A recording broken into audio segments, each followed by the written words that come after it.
we start with this severe weather on the West Coast because right now 8 million people across the Southwest are at risk of dangerous flash flooding after Tropical Storm Hilary unleashed record-shattering rainfall and catastrophic floods in Southern California. It turned desert towns into rivers.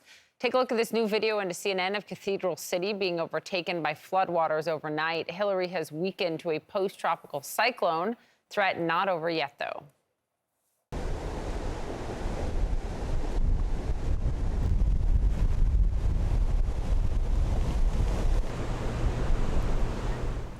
Forecasters are warning there could be more mudslides, more life-threatening flooding all day there. This was the scene in San Bernardino County. You can see trees and boulders just rushing by. Up in the mountains, firefighters were trapped at their station after, look at this, a huge mudslide blocked the road. They heard a rumbling noise and they went to check it out. And then one of the firefighters was recording this video when a wall of mud and rocks, they started coming down the hill towards them and they had to run for safety. We have team coverage. Derek Van Dam is tracking the storm in the CNN Weather Center as the latest on the forecast. Mike Valerio is in San Diego. Let's start, though, with Stephanie Elam live on the ground in Cathedral City. You've been there all day and now overnight into the morning. What are you seeing? Still water on the roads? Oh, so much water. Victor, take a look down here because I'm actually standing next to the edge of the curb here, and I try to put my toe down to feel like how far down that is, and I can't reach it. That's how deep it is. And since the last time I talked to you an hour ago, there was a car here. They finally got a tow truck. It took them about 4 or 5 hours before the tow truck could get here. This is happening all through these desert towns because it was just so much water in such a short amount of time. This morning, Palm Springs is under a local emergency order as heavy rain from Hilary is causing dangerous flood conditions and prompting at least 3 swift water rescues. We're asking residents to stay inside, stay where they are. The mayor's warning is because of a situation like this. A pickup truck stuck in the middle of a street, surrounded by deep, rushing floodwaters. The driver was not injured, but the California Highway Patrol closed the road to prevent others from crossing. Those floodwaters so powerful, a refrigerator was seen floating away in them. This drone video taken over a nearby neighborhood where the flooding has nearly covered an entire golf course. One homeowner says he's never seen anything like it in the Coachella Valley. Within 24 hours, it's turned into a torrential storm. Between hole number 13 and hole number 16, it's virtually 6 feet thick. The conditions there also creating a dangerous situation for drivers, including a fire truck forced to turn around due to rising waters. Ahead of the storm, the Palm Springs mayor says the city prepared and distributed 60,000 sandbags, as well as cleared storm drains. Even an inch or 2 of rain in the desert can cause damage. All right, take a look at this. The road totally covered up, but it's also completely socked in on this other side of the road. I mean, look.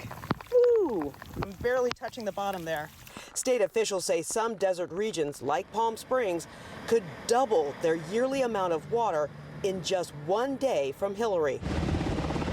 Overnight, officials in Ventura County searched by helicopter and on the ground for a couple of people believed to be trapped by floodwaters from the Santa Clara River. 2 people eventually walked out of the flooded area, assisted by crews. Officials urging everyone to stay out of river bottoms and canals.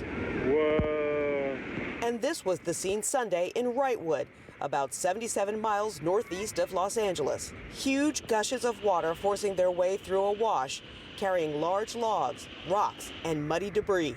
Exactly the type of thing the governor wants people to be on alert for. Take seriously debris flows and floods, flash floods, lightning, possibility of tornadoes. And we were out here all day yesterday while the storm really made its impact felt here. And it was amazing to see just how quickly roads were flooded out. It was happening so fast. So no surprise today that some schools are closed. Many schools in this region are closed today. And also what we were also hearing is that 911 communications are down. And that is why it is still taking a long time for rescues to go out, because so many of the roads are inundated, including Interstate 10, which runs through here as well. Poppy and Victor. Wow, 911 down in some areas makes it even worse. Steph, thank you very much. Later this hour, we're going to be joined by the mayor of Palm Springs, California, Mayor Grace Garner.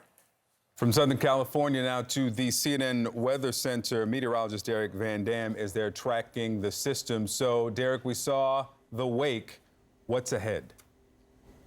Yeah, so much rain, right? National Weather Service out of Los Angeles just tweeting a few minutes ago that virtually all of their observation sites have broken daily record rainfalls. That's incredible. And we still have a few hours to go coming out of Los Angeles, some rainfall moving into that area.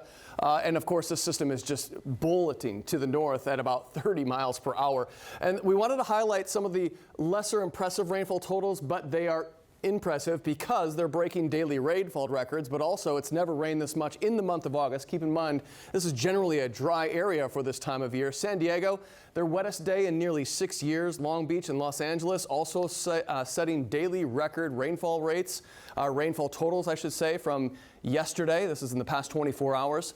7 million Americans, or 8 million actually, currently under flash flood warning. This includes portions of Los Angeles County. I want to highlight this area because we have the transverse range. This is a mountain range located across Southern California. And this water has literally been piling up across this area. Just the rainfall kind of bands just working in perpendicular to this mountain range. So basically all of it funneling down the canyons below and unfortunately producing that mud flows, debris slides, and landslides that we're seeing on our TV screens this morning. A lot of rain moving up the West Coast. This is going to continue for the next 12 hours. Wow. Thank you, Derek. We know you'll watch it. Thanks so much. All right, let's go to our colleague Mike Valerio. He's live in San Diego for us in Southern California this morning. Good morning, Mike. A lot of flooding from the mountains and the deserts all the way to the coast.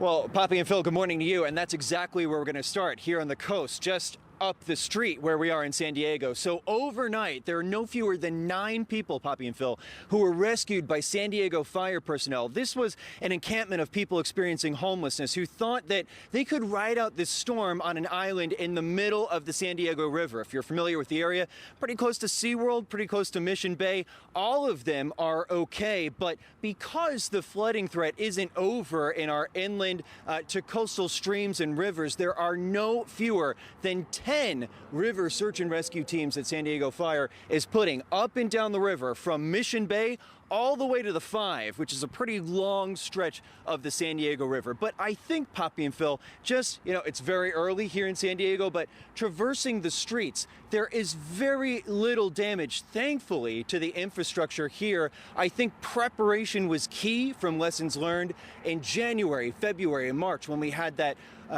succession of atmospheric rivers coming through. But Mayor Todd Gloria of San Diego made it a point to say that he was mobilizing hundreds of extra emergency workers because this is not what San Diego is used to. Listen to what he told us. We're not used to this level of precipitation generally, certainly not in the middle of summer in August. We're not built for this kind of rainfall. That's my main concern. But with what we're expecting, it may overwhelm us, and we're asking the public to stay out of those areas for your safety and the safety of our first responders. So as we're looking out across the bay, you're going to see very faintly that number 72. That is the USS Abraham Lincoln. And talking about preparation, the U.S. Navy has sent out 10 ships from the 3rd Fleet just to minimize ship overcrowding because the waters were very choppy here. So preparation was key, damage minimal in the city of San Diego. This is the wettest weather event for San Diego since 1873 when President Grant was in the White House. So certainly a bullet dodged. Victor and Poppy. Victor, very sorry, it's before the crack of dawn. So we will certainly wait until the sun comes up to assess the rest of the damage. But it seems as though our friends in the desert communities have faced the brunt of the storm and have the worst of the damage.